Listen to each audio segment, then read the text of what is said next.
ప్రైవేటీకరణను వ్యతిరేకిస్తూ విశాఖలో ఆందోళనలు కొనసాగుతున్నాయి.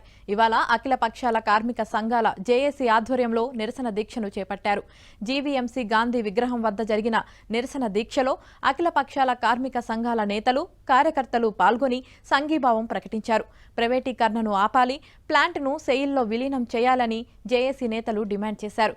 కేంద్రం కుట్రపూర్వకంగా వ్యవహరిస్తుందని, 4,000 మంది కాంట్రాక్ట్ కార్మికులను అక్రమంగా తొలగించారని జేఏసీ నేత లోక్నాథం ఆరోపించారు.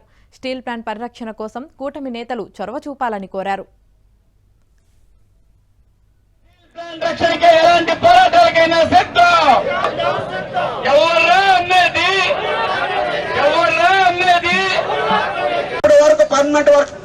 ఉన్నారు వాళ్ళందరికీ వీఆర్ఎస్ ఇచ్చేస్తాం, బదిలీలు చేస్తామని మనడదు.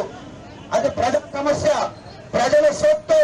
మన 56% కూటమికి ఎన్నికల్లో ఓట్లు వస్తే గాజువాక నియోజకవర్గంలో వైఎస్ఆర్ పార్టీకి